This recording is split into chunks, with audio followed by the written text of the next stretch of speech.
Right. I did say I'd bring you the two-tone story, so that's what I'm going to do. I do believe we'll do a few chapters tonight. What I'll do is I'll just put the phone down and you'll hear it anyway. Let me just... Do I need Wi-Fi on for that? Have I even got Wi-Fi on? Question. No. I don't think I need it on.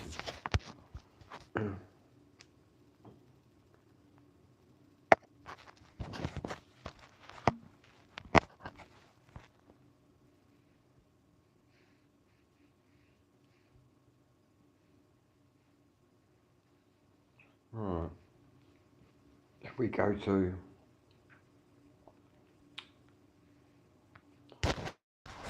this,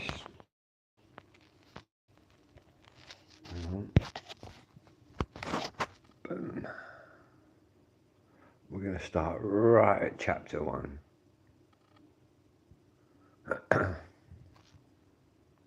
It's audible. White Rabbit presents Too Much Too Young, the two-tone record story. Rude Boys, Racism and the Soundtrack of a Generation. Written and read by Daniel Rachel. Disclaimer. Please be advised that due to the historical and thematic context of the issues and time period explored in this book, this audiobook contains some instances of racially offensive... No, I didn't get it. No, not today.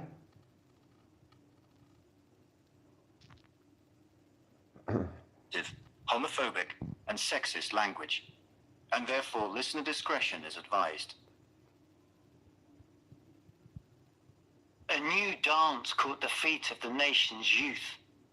Within months, two-tone replaced the dying disco rump as the mass dance music of the nation's youth.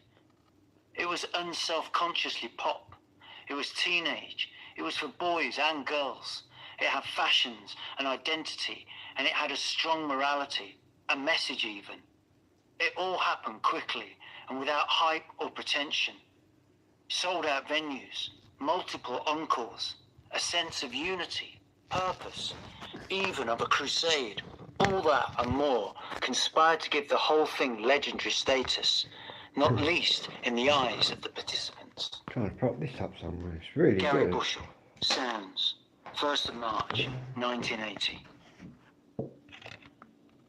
A Dr. Martin boot pounds down on a sprung dance floor, stomping to the rhythm of an infectious African diasporic beat. An audience rises and falls to the music.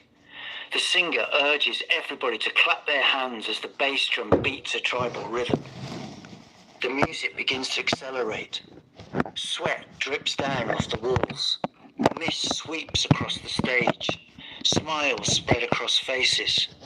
In this moment, nothing exists in the outside world beyond this mass orgy of jumping, screaming and dancing. The noise reaches a cacophonous high and then collapses into a deafening roar. This is the biggest band in the country.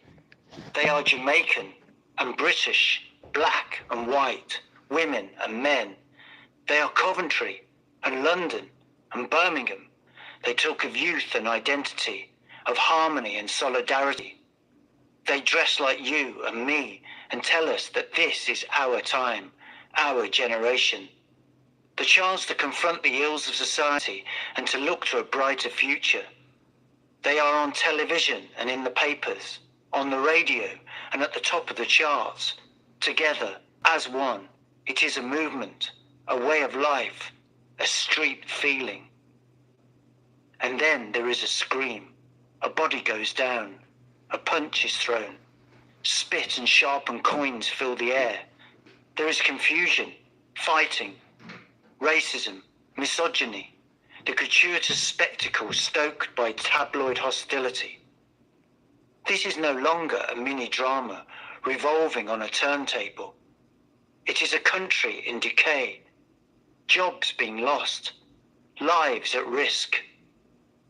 Somebody stabbed, a band arguing, loyalty challenged, walkouts, conflict. Then, abruptly, the changes. An eerie siren whistles across the airwaves. Music and politics intertwine. The mood wrapped up in a 3-minute song. People line up to oppose the state, the police, Thatcherism, apartheid, and give themselves to song. To come together in celebration, to dance and sing, to feel the power of mass communion, a place of unity, a house of belonging. They call it madness. It is. They say nobody is special. They are not. They tell us to enjoy ourselves. We do. This are Two-Tone. Forward by Pauline Black of The Selector. On a cold Monday night in late 1978, I saw a band at a small country nightclub called Mr. George's. I had no idea what to expect, but I had been told that they'd supported The Clash on a recent UK tour. At the time, I was trying to start a reggae band with a friend of mine, so I was more interested in the support act that evening. Hard Top 22, a tight, roots-infused collective of local musicians who were each paid that night with a free pint. Monday night was reggae night. As all musicians know, it's the worst night of the week for getting a paying audience through a venue's doors, vividly illustrating the level of commitment to reggae-influenced music in this provincial city at the time. Both bands that night left an impression, but I had no idea how much of an imprint they would make on a generation of youngsters, both black and white, who were rapidly outgrowing punk and new wave and hungry looking for something to replace it. In truth, I was one of those youths too. After I heard both these bands, I felt reinvigorated to try that little bit harder, because I could see they were onto something new. The name of the headline band was The Special AKA. By 1979, many of those performers would coalesce into The Specials and The Selector, the latter being the brainchild of guitarist-songwriter Neil Davis, whose instrumental, also called The Selector, ended up on the flip side of The Specials' new single, Gangsters. This first Two-Tone label release rapidly climbed the charts, spurring Neil on to form a band, of which I became lead singer. These founders of the Two-Tone movement in Coventry enabled like-minded bands, Madness and the Body Snatchers from London and The Beat from Birmingham, to develop a new inclusive sound, blending the rhythms of Jamaican ska and rocksteady with a punk rock sensibility. A killer black and white visual style cemented the look. The architect of this new sound and image was Jerry Dammers. 3 years earlier, the infamous right-wing politician Enoch Powell had let loose his incendiary Rivers of Blood speech, calling for a stop to immigration and for enforced repatriation. A famous rock musician had also given vent to a drunken rant along similar lines during his set at the Birmingham Odeon, proving that an intolerant, jingoistic, post-war Britain was still alive and well, and was having none of this mixing and blurring of the black and white lines of society. Like all good ideas, Two-Tone came to the fore when the progressive youth among us, spearheaded at the time by the Rock Against Racism movement, decided to put their foot down and invited us to take that one step beyond. Over 40 years ago, us Two-Tone musicians, just like our audiences, were all young, fit and full of vigour and creativity, not a care in the world, other than to make a mark on this unruly and inequitable place we had been born into. We were all children of the 50s and 60s, and the main thing we had in common was that we lived in Britain, a country that has hugely benefited from immigration, but curiously had an innate antipathy to the ideas of multiculturalism and diversity that we still struggle to embrace today. The author and reader, Daniel Rachel, has managed to capture the essence of that contradiction in those Margaret Thatcher-governed years, with this comprehensive, cautionary, but nonetheless celebratory saga of the two-tone label. History is made up of the stories and recollections of often frail and complicated individuals who are just trying to get through life as best they can, but still have a story to tell that's bigger than themselves. The story of Two Tone is framed here as that of Jerry Dammers. His voice is loud and clear throughout. He had a vision born from his unique perspective on life, which probably had much to do with the progressive ideas he was introduced to when he was a child. Through his singular composing skills and the ability to wrangle some of the unruliest but nonetheless talented musical individuals who were around at the time, he started a movement by generously giving an opportunity to other like-minded bands to record on his new record label, which arguably did more than any other label to challenge racism and class prejudice in Britain.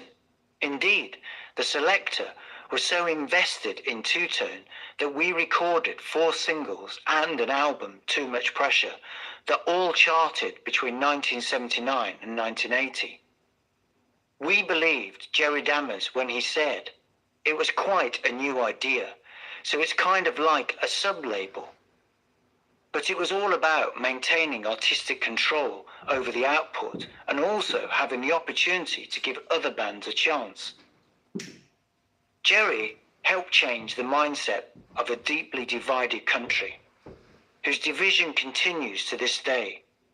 Divided it still may be, but among us are those who heard Jerry's best work, Too Much Too Young, Ghost Town, and Free Nelson Mandela in the early 80s. The historical impact of these songs is still as strong today as it was back then. They encapsulate a time when all things seemed possible. If you could just marry excellent dance music, Didn't progressive realise social and screen was political timed out there. messages. In March 2023, the remastered movie Dance Craze, an accompanying soundtrack, was released to droves of ecstatic two-tone fans.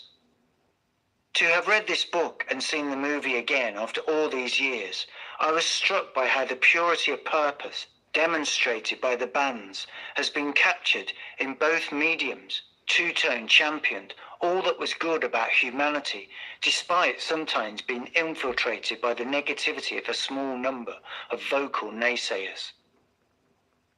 To celebrate these releases, it would have been nice to organise one big event where all the bands that were involved in the two-tone movement over 40 years ago could have reunited, but sadly that did not happen. However, many of the individual bands that made up that movement are still performing, and since the Selecter is one of them, we will be enjoying ourselves as much as possible for the foreseeable future. I joined a band not to preach to the converted, but to start a long overdue conversation. The music and ideas of two-tone live on, still influencing social attitudes and debates. Not a bad legacy for a movement that started in a grim Midlands nightclub on the worst night of the week, but is now embraced as the jewel in the crown of Coventry's City of Culture 2021 bid. Introduction. People are really rather afraid. This is a story fraught with contradiction. A tale of ideals versus reality, of a working class fan base led by middle class musicians, of women challenging male privilege, of cultural identity fought out on dance floors across the country. But above all, Two-Tone is the story of a record label, one that inspired a movement and promoted a sound rooted in ska, but delivered through a prism of rock, punk and soul. It was anti-racist and anti-sexist, but struggled to uphold these founding values. It was a radical alternative to the music industry, but marketed and bankrolled by the establishment. Its imagery and iconography were black and white, but it played out in a wash of hue and colour. It is also the story of some of the greatest records ever made. Two-Tone was born in 70s Britain into a beige landscape of Formica tableware, smoky barrooms and casual racism. Bigotry permeated every level of society, where prejudice was an everyman currency lodged in the heart of popular culture, unchecked and policed by forces happy to maintain a discriminatory status quo. Put simply, racism was the very oxygen of British society. What hope for the next generation? Unemployment was on the rise. Industrial strikes crippled the economy. Manufacturing commerce was on the verge of collapse. Trade union power was running rampant. In 1978, more working days were lost to labour disputes than since the general strike of 1926. National pride was polarised. Tensions ran high. There was violence on the streets. Neo-Nazis freely marched through immigrant-populated towns and cities, protected by the police. Social division was extreme. Optimism was low. Disaffected youth rallied behind punk, demanding a year zero in music, art and fashion, to a conflicting cry of nihilism. A year before her election as Prime Minister in May 1979, Margaret Thatcher appeared on the ITV current affairs programme World in Action. Using immigration as a campaigning weapon, she cunningly spoke the language of the far right. People are really rather afraid, she said, in a tone barely shy of condescension, that this country might be rather swamped by people with a different culture. The skillfully judged phrase, unsurprisingly, provoked outrage. The leader of a political party addressing the nation in flagrant discriminatory overtones to woo National Front support towards the Conservative Party. Considering the UK population of ethnic minorities was 1,771,000, 3.3%, Britain was hardly a country swamped. The no future punk rock outlook had never looked as bleak and as grey. Since the Sex Pistols' premature implosion in early 1978 and the Clash's subsequent search for broader musical expression, the country had witnessed a cultural wedge dividing clean-shaven pop commercialism from an alternative street-level embrace of art. British youth was in search of a new home, a place of belonging. In the void, vast swathes of unconscionable teenagers increasingly looked vulnerable to the persuasive camp of nationalism, booted marches and Union Jack flag waving. In the cultural no man's land, race was pitted against patriotism, black against white, skinhead against punk. Salvation was to come from Coventry, a city rebuilt out of the ashes of the Second World War. Its resurrection a symbol of solidarity and hope. Here was a community who defended themselves against National Socialism and then forgave their enemy. Past foes were welcomed into a new world order where bombers had once darkened their skyline. In the immediate years following the war, Coventry blossomed, strengthened by dramatic buoyancy in the car industry. Then, just as rapidly, the 50s and 60s boom years deliquesced as the short-lived prosperity succumbed to a future of economic recession and government neglect. And yet, for a second time in its post-war history, Coventry rose from depression and bestowed upon the city a sense of renewal and belief. Coming to the fore at exactly the same moment as the newly elected Conservative government, Two-Tone presented as a socialist cooperative in a period of monetarist ambition. It promoted collectivism and compassion for your fellow man as an antidote to the prevailing doctrine of individualism and the self. At its centre was a Marxist thinker, humanitarian and staunch anti-racist. Jerry Dammers was a visionary with a myopic sense of justice. His music addressed class and race division. It reflected a black history and carried a social message. For a brief period, the effect was transformative and inspired a generation of followers. I first heard the infectious rhythms of two-tone as a schoolboy. I was 10 years old, and although perhaps not consciously, my heart pulled to the pumping bass, the jaw-chopping guitars, and the deadpan vocals wrapped up in the mind-altering 2-minute blast of the Specials' first number one, Too Much Too Young.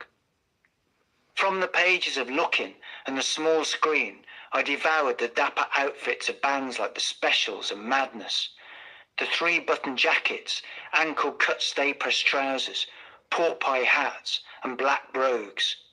But most of all, it was the songs, the warnings of teenage pregnancy and violence on the streets, of ghost dances and red radios, calls for black and white to unite. Clothes, music and social politics wrapped up in a British youth movement that landed on top of the pops and swept through the school playground. Two-tone offered a way to look at the world and a soundtrack to dance to. In Birmingham, you made your choices.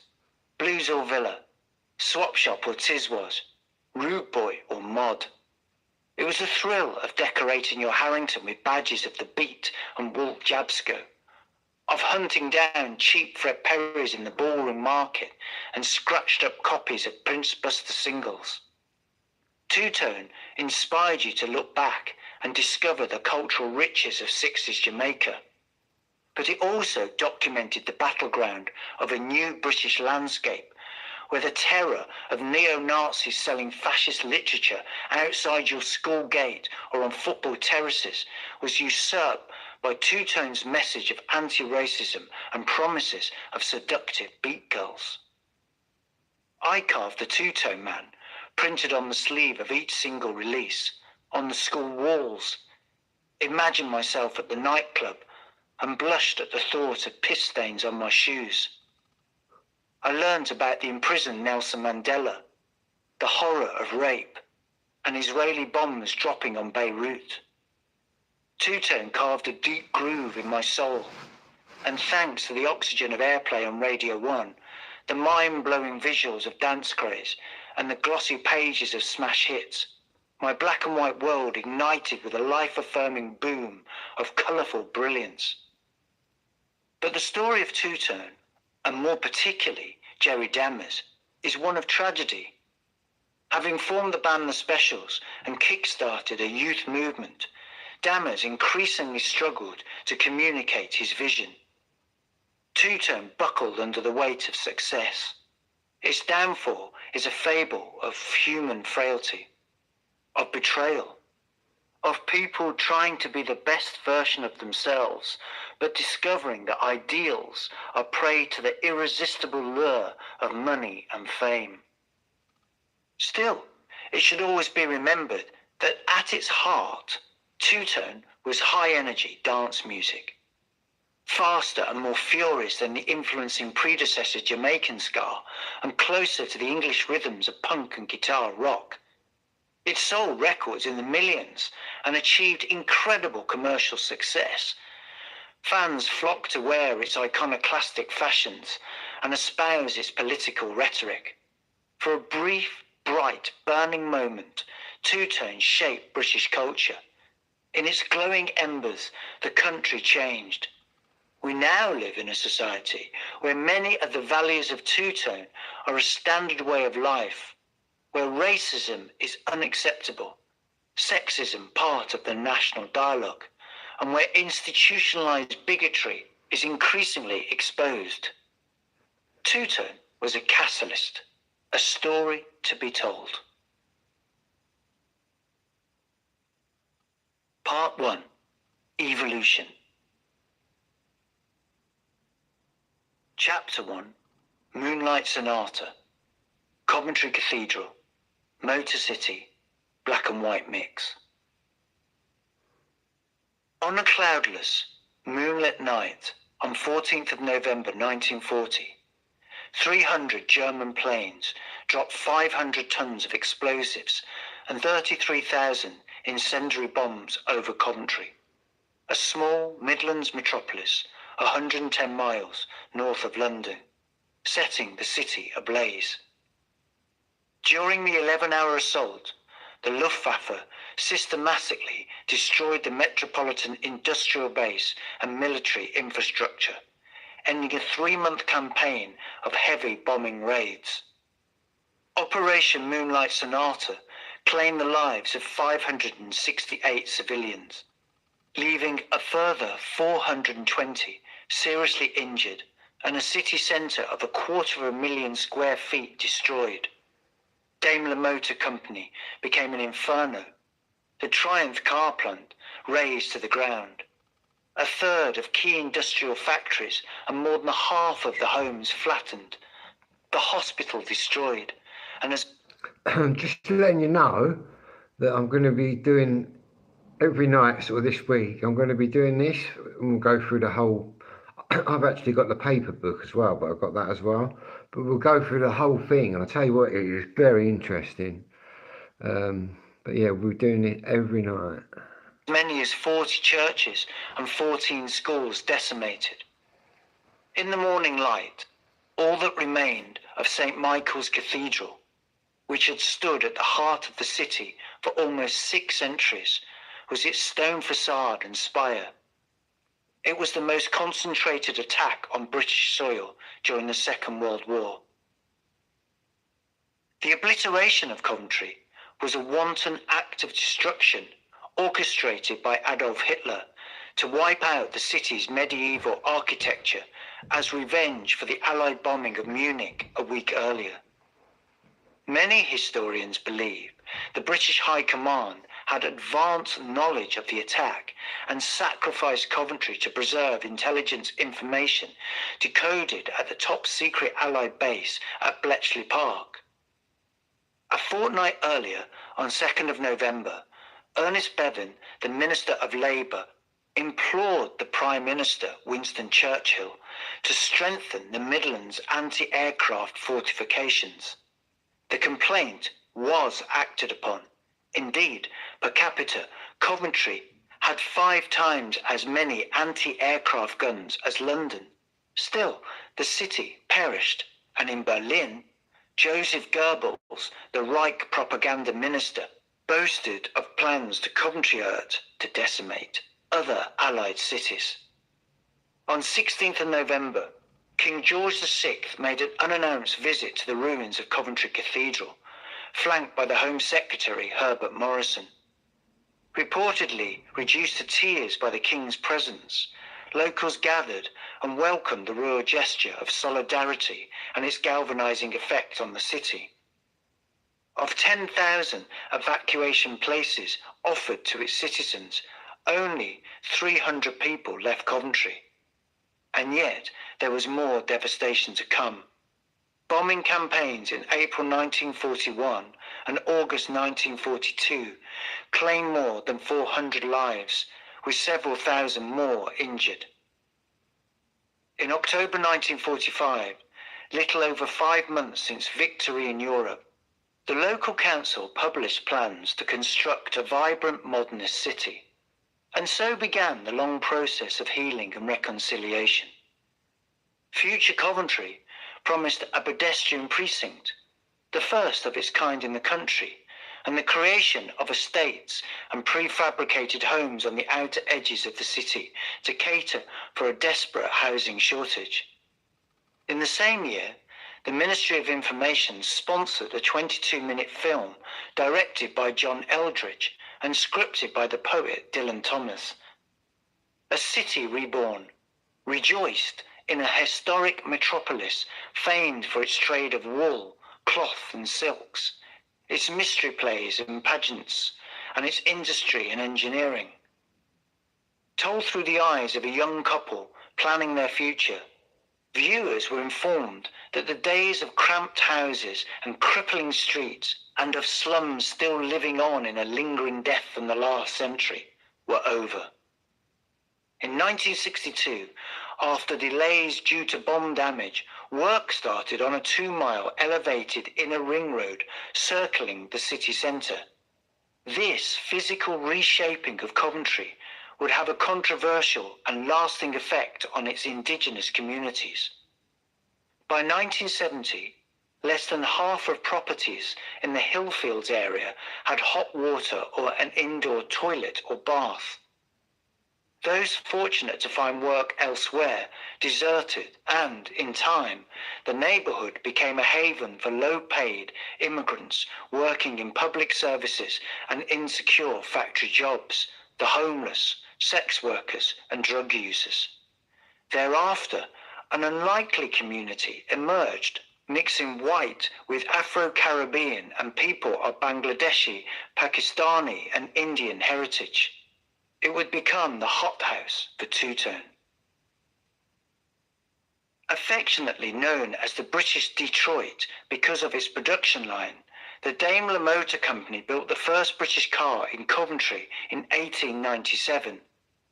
By 1950, 12 automobile manufacturers operated in and around the city, including Jaguar, Chrysler, Rover and Humber.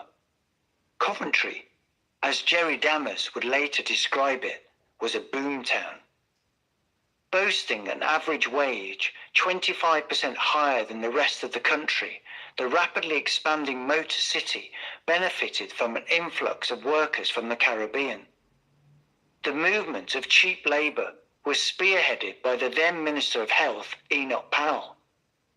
After the British Nationality Act in 1948 confirmed the right of Commonwealth citizens to settle in Britain, and endorsed by Harold Macmillan in a celebrated prime ministerial pledge in which he said, "The doors of this country will always be open to the Commonwealth." In 1947, SS Ormond and SS Almanzora, two ships coming from Jamaica, entered Liverpool and Southampton docks, bringing a small number of overseas British citizens to UK shores. A year later, 420 Jamaican passengers, many of whom had served in the Allied forces, arrived at Tilbury Docks on the HMT Empire Windrush, attracted by the promise of a prosperous life in the mother country. By 1962, over 300,000 people had arrived from the West Indies, of whom half were Jamaican. Compared to bigger cities like Birmingham, immigration to Coventry was relatively small, but the assimilation of the newcomers by the indigenous workforce reflected a spirit of post-war community. Following the German port of Kiel in 1947 and the Jamaican capital Kingston in 1962, Coventry adopted Dresden as its twin. Reduced to rubble by the Allies during the war, in peacetime, a delegation of German youth from Dresden came to Coventry in 1965 to help rebuild the vestry of the old cathedral. It was an incredible act of reconciliation, but in truth, Coventry was on the brink of industrial collapse. As swiftly as mass production had offered prosperity, the car industry fell into rapid decline, a victim of increased production in Europe and America. In 1975, Jaguar collapsed. Soon after, the Triumph plant closed down. By the turn of the 80s, more than half the workforce had lost their jobs. Significantly, while adults negotiated the shifting world of employment and low-paid work, their children mixed in schools and at youth clubs, sharing their musical passions. White kids were introduced to the exotic and intoxicating sound of ska and calypso. Black kids discovered the exhilarating pop explosion of the Beatles, The Who and the Kinks. There was a cross-fertilization happening, says Pauline Black, lead singer of The Selecter. Lots of second-generation black kids who'd come here with their parents listening to white pop music began to see a way of developing that conversation between white and black music.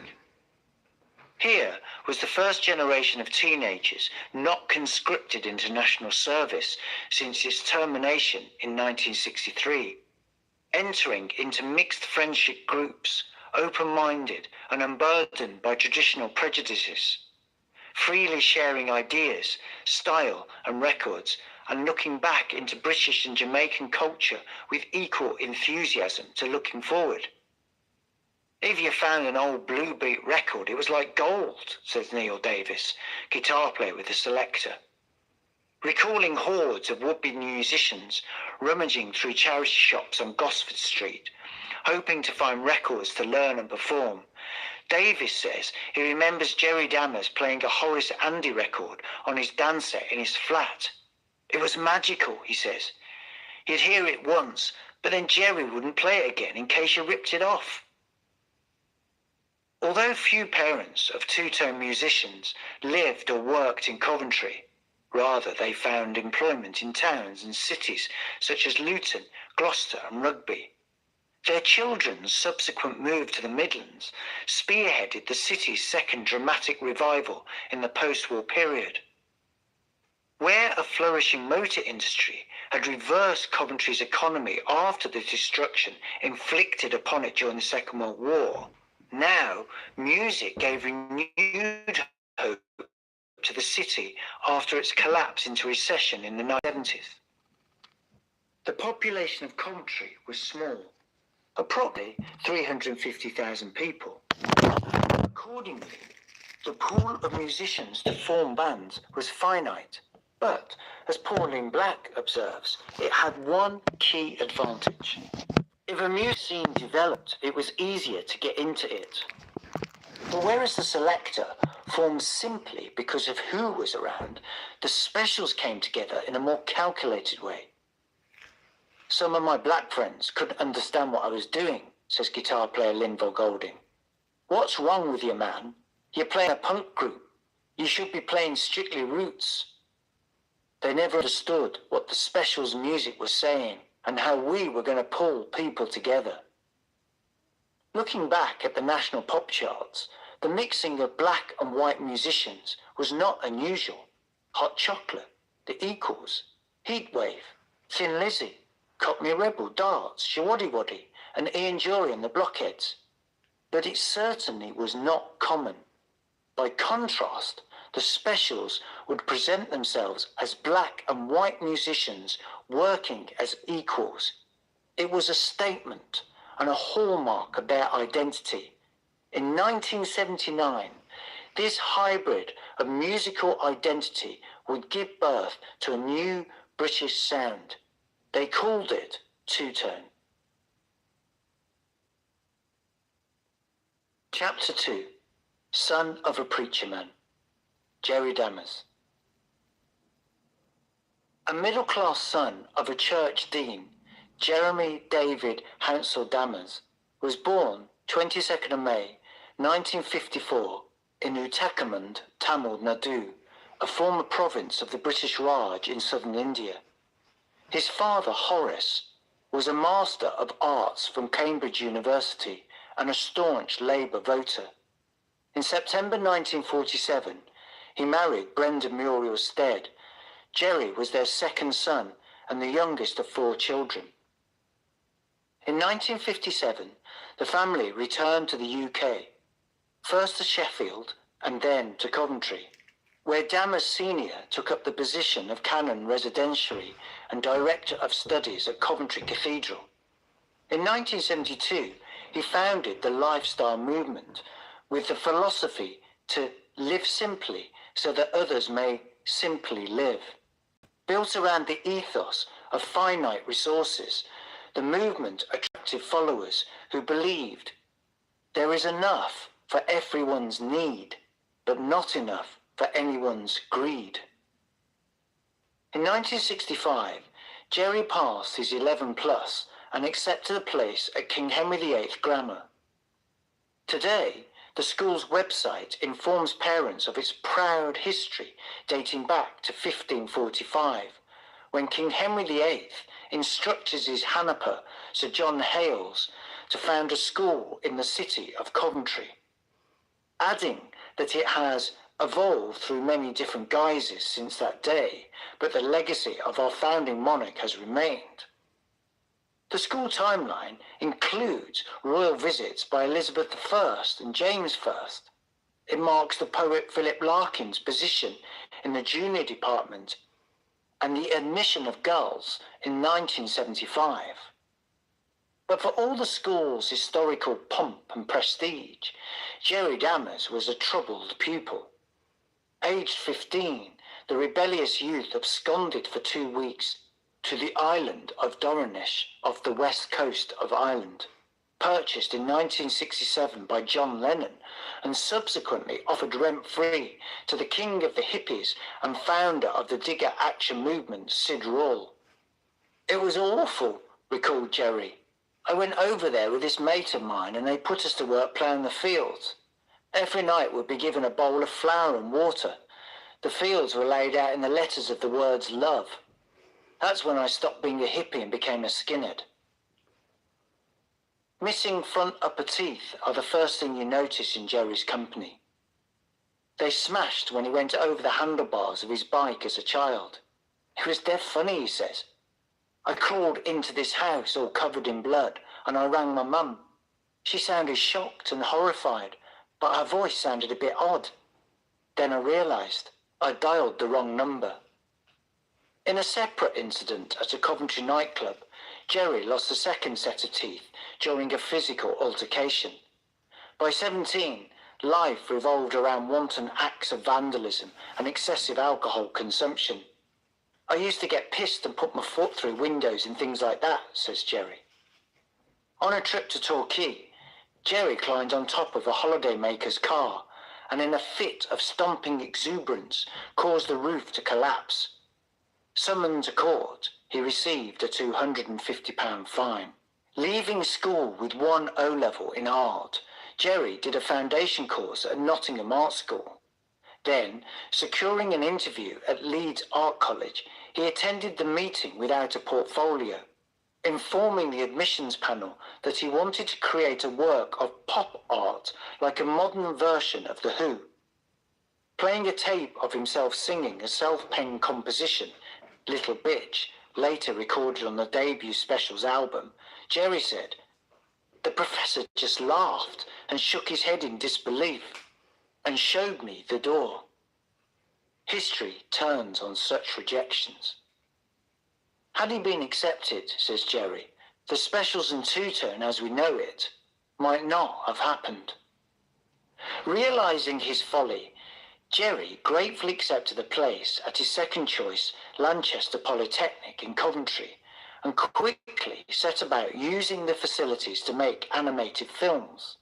An early 4-minute short replayed the 1955 World Heavyweight Boxing bout between Rocky Marciano and British champion Don Cockle to show the stupidity of fighting. A second feature, Far Gosford Street, involved a dramatic mixture of live film referencing the IRA mainland bombing campaign and themed animation of a homeless alcoholic walking the streets of Coventry city centre. However, it was a third short about a Birmingham nightclub which had the most bearing on Jerry's future career. Lasting only 2 minutes, Doing the Bump at Barbarella's exposed a line of chorus girls dancing to a funky reggae instrumental soundtrack created by Jerry and a student from the year below, Horace Panter. The music would later morph into the Specials' live favourite, Nightclub. Completing art college, Jerry refused to attend the graduation ceremony and accept his degree certificate in protest against privilege and success. Formal education had served its purpose. Jerry's part-time embrace of music would now take centre stage and essentially dictate the direction of his adult life. Having abandoned piano lessons as a young child, Jerry became a mini-mod, inspired by The Who's performance of My Generation on Top of the Pops in 1965. The BBC archive is long since lost, but an appearance by the four-piece on Ready Steady Go filmed earlier in the year, is an explosive assault of distorted guitars, aggressive drum rolls and vocal stutters. Fashioned in tailored two-tone long-sleeve shirts and target motifs, an 11-year-old Jerry Dammers watched on entranced by the Who's pulsating electric rhythm, determined that one day he would be in a band of his own. Equally attracted to the early R&B rhythm of the Rolling Stones and the Small Faces, Jerry's taste in music sharply developed. A friend of my brother's came round. My brother was in a soul band at the time, and he had a record with him, Al Capone by Prince Buster. He put it on, and I thought, what the hell is that? I've never heard anything like it. Rejecting the developing rock sound of the late 60s in search of music with more subtlety, Jerry drifted to the on-beat soul of Tamla Motown and, in Prince Buster's greatest hits, the offbeat of Jamaican ska. Optimistic and ever resourceful, one of Jerry's first attempts at connecting to the pop mainstream was to send a demo tape to John Lennon. In May 1968, the Beatles launched Apple Records and placed an advert in the music press requesting tapes from aspiring musicians. Beneath the heading, "This man has talent," a guitar player sang into a microphone, surrounded by instruments and with a bass drum strapped to his back. One day he sang his songs to a tape recorder, borrowed from the man next door, the copy continued. This man now owns a Bentley. Hooked, Jerry posted his music with great expectation. My brother was saying, "You're an idiot." I was going, no. Apple never contacted the budding musician. Next, and claiming to be a drummer, Jerry joined the Southside Greeks. Described as a school rock and roll R&B style band, the Southside Greeks' repertoire included cover versions of Desmond Decker's 007 and Harry J. Allstar's Liquidator, facetiously renamed The Masturbator, to persuade various reluctant members within the group to play reggae. Further stints followed in Ricky Nugent and the Loiterers, a Teddy Boy rock and roll band, and a country and western outfit from Leamington Spa called the Lane Travis Country Trio. By 1975, and now 21, Dammers joined the semi-professional outfit Night Train, a soul covers band led by local singer Ray King. An influential figure on the Midlands live circuit, King would be a pivotal figure in the emergence of two-tone, as Linville Golding explains. All of us played at one time or another with Ray. He was this sort of Geno Washington type figure. People would serve their apprenticeship with him. That was our foundation. If it wasn't for Ray, there would never have been a two-tone. Born Vibrook, Cornwall, the self-titled Ray King came to the UK from St. Lucia in 1961 and recorded the acclaimed Live at the Playboy Club as the Ray King Soul Band. Next, King formed Night Train. We did lots of gigs over 18 months doing covers like Love Train and No Woman No Cry, says Neil Davis. Then we went to Jerba, a little island off the coast of Tunisia, and everything went wrong. From playing on a stage on the beachfront behind a row of scantily clad English dancers, the chastened musicians returned to the UK penniless. The final insult, says Davis, was when the exhaust fell off the van 30 miles from Coventry. Disillusioned and hoping to persuade King to be less cabaret and more funky, Jerry says it was hopeless and Ray walked out. Broadening his horizons, Jerry began travelling to the Golden Eagle in Birmingham, where DJ Mike Horseman hosted a roots reggae club night called Shoop for a mixture of dreads and later punks. Reggae was available over the counter in Virgin Records or certain specialist shops, but as Jerry discovered, if you wanted to dig deeper, it was harder to find. There was this funny little old white lady that used to sell roots records. He would have these Euro records. It was very strange. What we'll do is finish this one off, and that'll be 50 minutes plus, and we'll do it every night, and it goes right through, obviously written at the minute, but it gets really interesting. By the limited musical opportunities in Coventry, Jerry joined Birmingham outfit the Sissy Stone Band, spending weekends playing funk soul covers in working men's socials and nightclubs around the country. I was learning the tricks of the trade, says Jerry. In fact, if you have a look there, look, we've got 16 hours of it, so it is a good listen. Who at the time was still studying at art college, but was becoming increasingly frustrated without an outlet to play his own material. Determined, Jerry borrowed a Revox tape recorder from Neil Davis and began to explore ideas, incorporating reggae with classic 60s pop songwriting. That's where it all really started, says Jerry. The time had finally come for me to get my own band together to do my songs. Edification came courtesy of Not If It Pleases Me, a country rock tinged song recorded by Graham Parker and The Rumour. With its arrogant chorus refrain of, "You can't stop me, not if it pleases me," the song's uncompromising stance provided a fillip to Jerry's burgeoning confidence.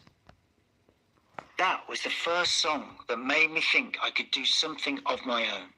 The record also had Don't Ask Me Questions with a credible reggae backing. Then punk hit, and with it a sense that it was suddenly acceptable to do your own material. That was the big change, insists Jerry. Right, catch me again tomorrow night for another hour. Whatever you're doing, have a good one.